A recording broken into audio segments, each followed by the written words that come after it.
To Medical Girl Mystical World. I am your host, Dr. Julia Spinolo. Just a few housekeeping notes before we get started. Make sure you check out my new website at juliaspinolo.com and also check out my Facebook page at Dr. Julia Spinolo. Today we are on location here in my home in Atlanta, Georgia, in my kitchen. And today joining me is Colleen McCarthy. Colleen is a registered dietitian, and she uses her intuition and clinical knowledge to help patients thrive by nutrition and using her expertise for that. So welcome, Colleen. Thank you for having me. Yay! So I knew that you were on Jamie's show, and which was a fantastic show. Thank you. You talked about the energy of food, and I was with Colleen when she did a presentation at Modern Mystic here in Atlanta, and again was just greatly impressed by her and your clinical knowledge, which is kind of my forte as well. And I said, you know what, I want to talk about high vibrational foods, and also we're just gonna do some cooking today, and just chit chat back and forth, and I'm gonna pick your brain a little bit. And so we have a couple of recipes today, and we are using this Vibe cookbook. And they look really yummy, so I'm really excited. You're going to hear Boggie, my cat, talking. He's very vocal, so if you hear that, that's him. So we're going to be making something called Purple Heaven, and then also we're going to be making a crunchy avocado salad. So I think we'll probably start off with the Purple Heaven. But first, I wanted to talk to you about nutrition. All right. When we say high vibrational foods, what does that mean? So basically, it's, we have a vibration in our own bodies. Like, we're vibrating at a certain capacity. Mm-hmm. And the foods that we eat, we're introducing them into our vibration. So they either lower or higher. I guess that's not really correct English. They either raise or lower our vibrations. So foods from the earth, right? So foods that are alive and coming into our own energetic field are going to raise our vibe. So when we're speaking of high vibe foods, we're talking foods that are from the earth, they are treated well, they have high nutritional value, they aren't processed. So basically, like, nature packaged these things perfectly, right? So those, here he is. Highlighter said it work. Sorry about that. Just wipe that off. He said, what? High vibe foods? I want some of that. Right?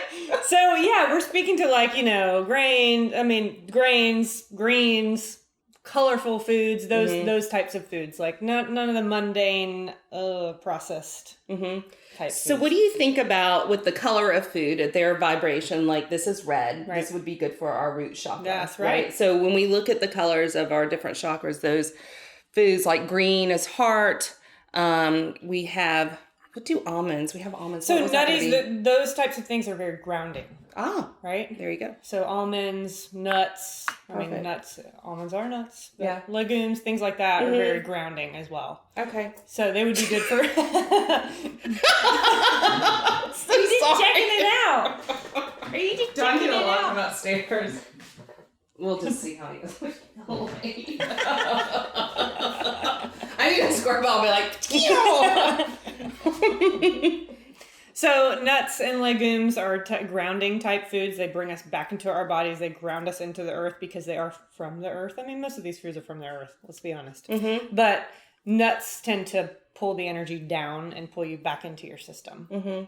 I tell clients when I'm doing my energy work, when they start to have their chakras in alignment and start doing that self-work where they're really thriving, they automatically start choosing higher vibrational foods. Yep. So it's really cool. So a lot of people will come to me, they're like, I've got this, and then they always say, and I need to lose weight. And I tell them, I said, you are going to start making choices and you don't even realize it. Where you're like, oh, I want that steak and french fries and stuff, what I usually have. you may go to a restaurant and be like, you know what, I really feel like a salad. So using that intuition for those high vibrational foods can really make that turnaround where they're living. Yeah. And they're thriving. Yeah. And they're not so focused on things that they're holding on to or the choice. I almost feel like with my clients, they're kind of the same way. They have this thing that's like, I want to lose weight too. And it's like, well, if you're paying attention to what your body's asking for and you're doing the work of balancing the chakras and getting everything cleansed out, it's going to happen anyway. That's one thing that you can kind of leave to the side. It's kind of like, I call it like a healthy symptom. Yeah. You know, of changing the way that you're moving in the world. Right. Yeah. So we're going to start off with our first recipe, which is called Purple Heaven.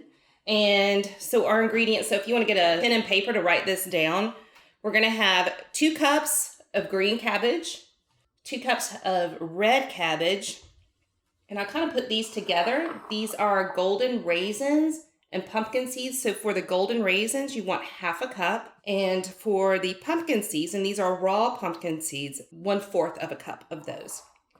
For the dressing, to combine all of this together, we are going to have 2 tablespoons of maple syrup, 2 tablespoons of extra virgin olive oil, 2 tablespoons of red wine vinegar, and 1 clove of minced garlic. So basically, we combine these together to make our dressing. We'll combine these together to have the substance of the dish. So we're going to go ahead and chop this, and we're going to have a little bit of a discussion of what these foods do for us, and just go from there. You ready? Yeah. So let's check out our culinary skills here. So I'm going to let Colleen the purple, and then I have my measuring cup here. So we'll just put everything in this bowl. It's a big bowl there. We'll just dump it in there. Okay. So I'm just going to ask you. All right.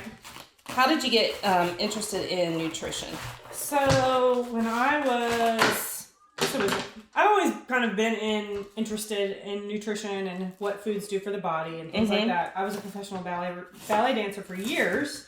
So when I was about, I guess I was 21, I was having digestive issues. I was having migraines, and I knew that something, was wrong, or not wrong, but just something was weird coming in with the foods that I was eating. So I actually went to a naturopath to figure out why I was having migraines constantly. And it turns out I was diagnosed with celiac disease. Really? Yes. And so it was back when I asked the doctor, I was like, can you spell that for me? So once that happened and kind of like sparked my interest even more, I decided to go back to school to learn how to heal my own body. Okay. Because she was great in helping me figure out what was going on with my system. But I didn't really get any sort of guidance, if you will. And there were some other things that were happening in my system. So I ended up going back to school and really diving deep into what the digestive system does, how it works, all of the things, autoimmune diseases, how the body presents those things, and it just kind of went crazy from there. So you went to school for that time, became a registered dietitian. I did. So when did because you use your intuition as well. So where did that come in? So you were doing clinically as a licensed registered dietitian, so when did you start incorporating your intuition and really kind of making your practice your own thing? So back up before I was diagnosed with celiac disease, I went to school to be a massage therapist. So I was doing body work. Okay.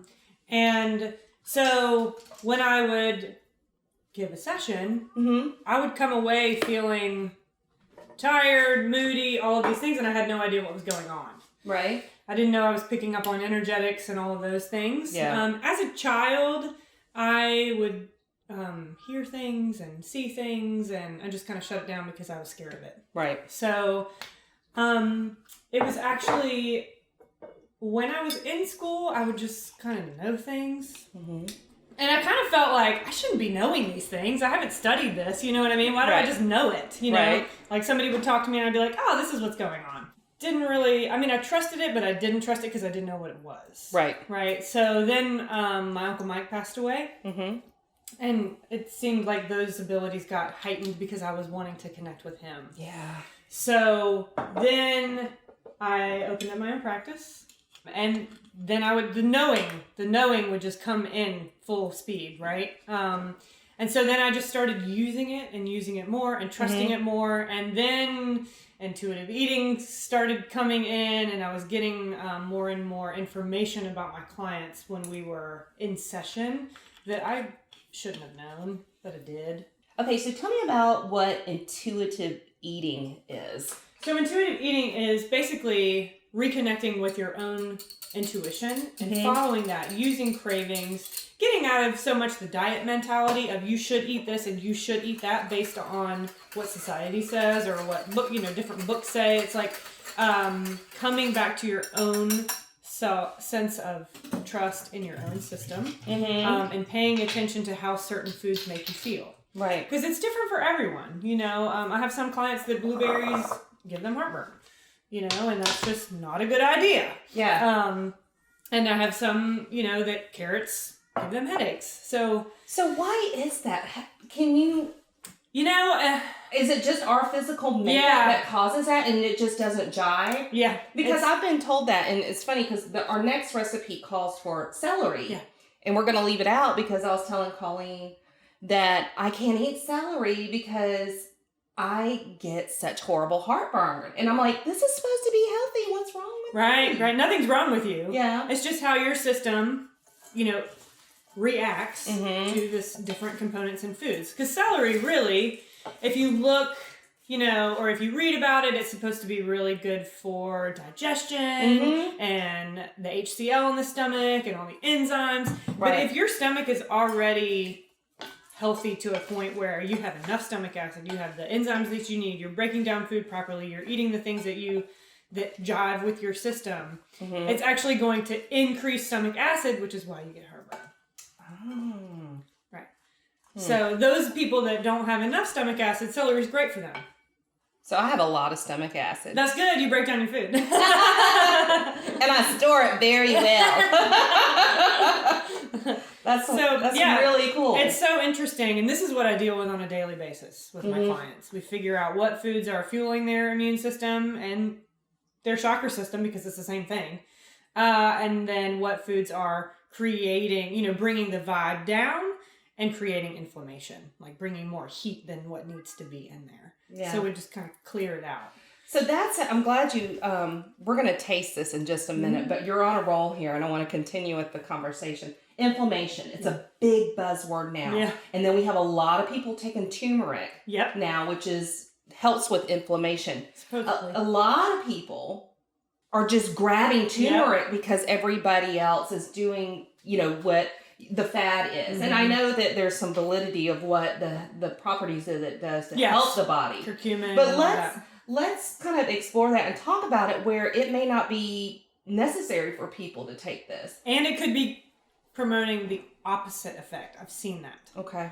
I've seen it in my mom. Mm-hmm. She was taking turmeric for joint health and just to, calm the inflammation. There's an active chemical in there, curcumin, which is the natural chemical that helps with inflammation. But it can actually, in systems that it shouldn't be in, it creates the opposite effect. Wow. So it will create inflammation instead of calming the inflammation. So this is where intuitive eating and paying attention to your own system comes in handy. Right. Because, it's do you advise your clients not to take any supplements until they have the full assessment? Because you do lab work and everything too to see where the body is, its natural state, and to see where there's any deficiencies, and then bring in those things. Because a lot of times, and I've seen this, in the medical field where people have all of these supplements because they're like, because it's good for this, and this. Things. I'm like, but do you need that? Food does the same thing.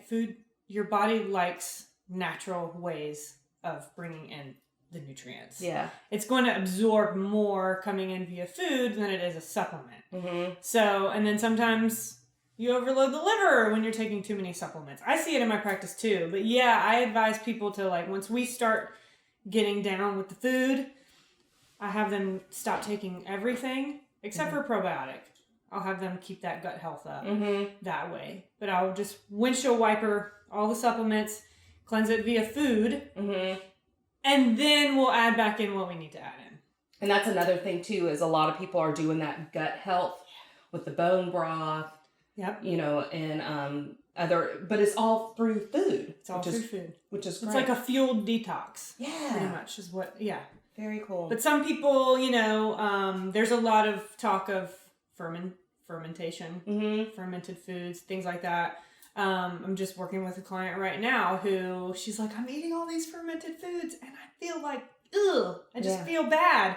And when it turns out when we did her lab work, I was like, you're probably sensitive to tyramine. Sure enough, it's any foods that are aged, right? So, I mean, all foods age. All foods contain proteins. But as they, like if you were, you know, to leave the tomatoes and the avocados on the counter for like a week, and they age and ripen, as that happens, that natural chemical, that amine, gets higher and higher and higher. Same thing happens in the fermenting process. When that happens and you ingest it and your body is in this awareness of, I don't like this, it's going to cause symptoms. Wow.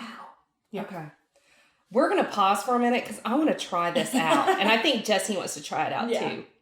Okay, so here we go. Let's try this stuff out. So, very simple stuff. And I have found that with recipes, how simple they are, the better. The better, you know, because there's so much flavor in food. And I used to work with this lady, not to call her out, I'm not going to say names, but she would get like packets of like every dressing and just drown her food.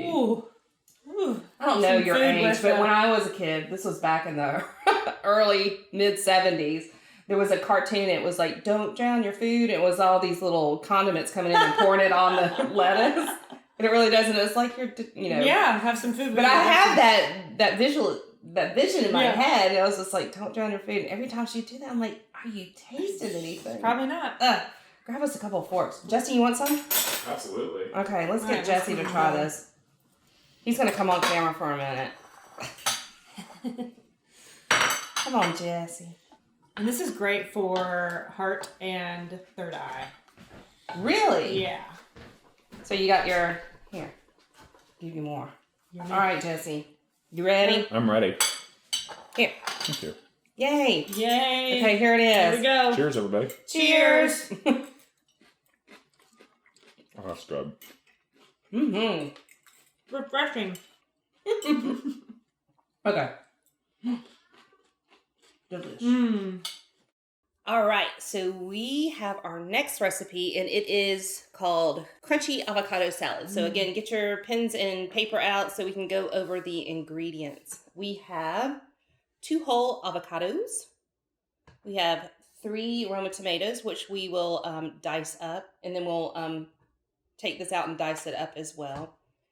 We have a half of a cup of raw almonds, and it says for the raw almonds to soak them overnight and then drain them. Why?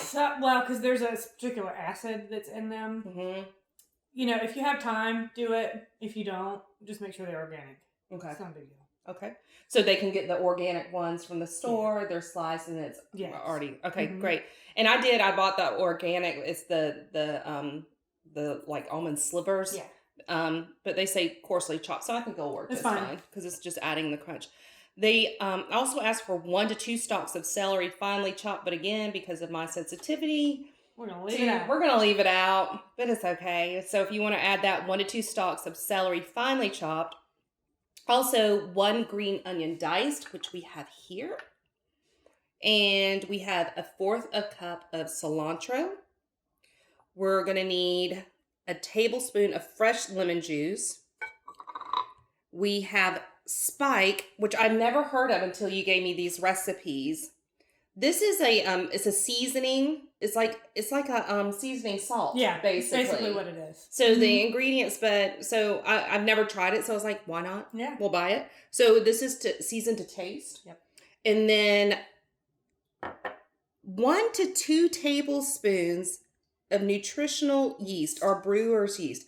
I thought this was really strange. Why do we have this It's like in this a recipe? cheesy kind of taste. Nutritional Really? yeast. Yeah. A lot of people use it like if they're not non-dairy and things like that, they'll use that to make it like a cheese. Who knew? Put it on your popcorn. Kind of tastes like Cheez-Its. Really? Yeah. Because, see, I'm a baker. I make my own artisan breads and stuff like that. So that's why I have the yeast. But I was like, I never thought about just using it like this. Yep.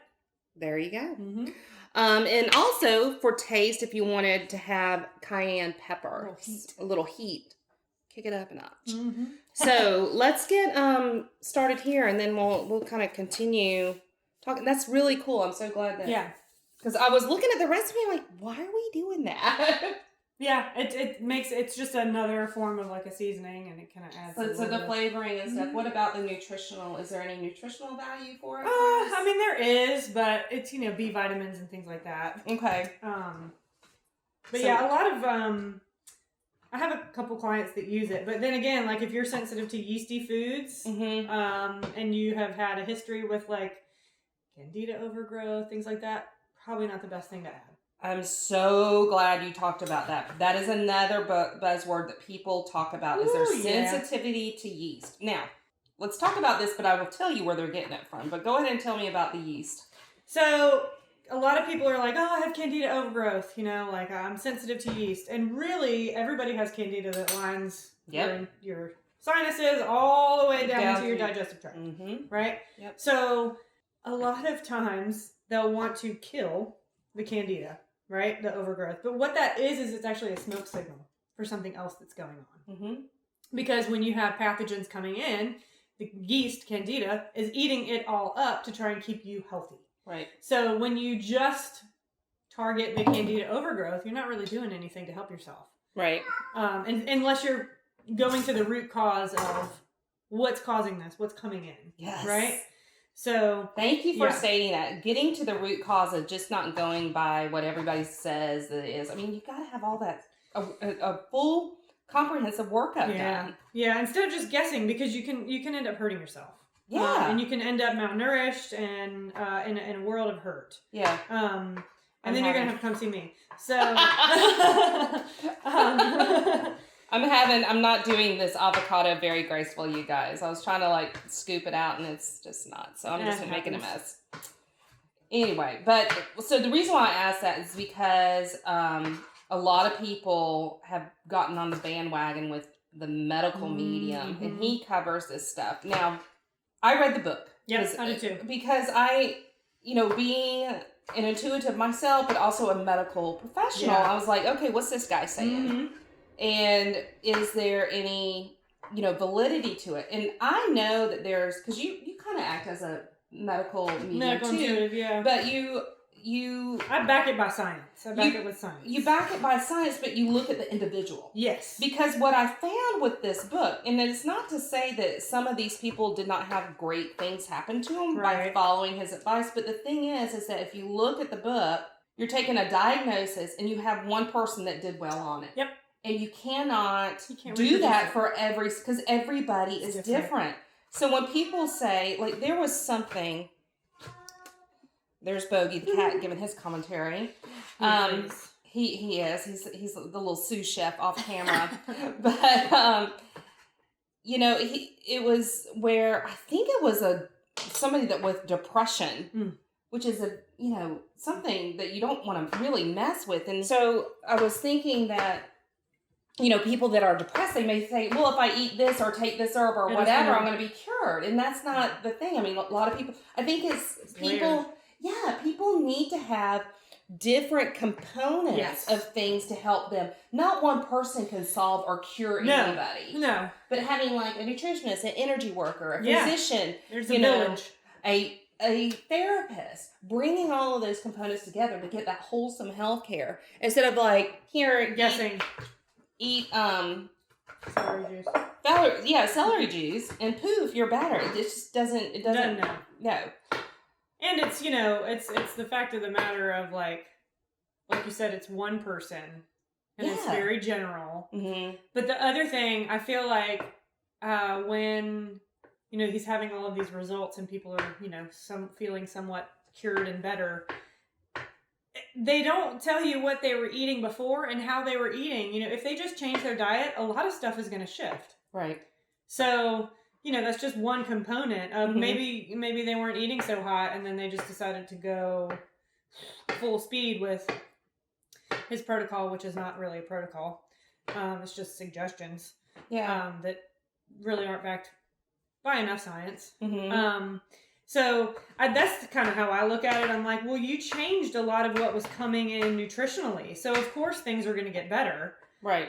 In the beginning.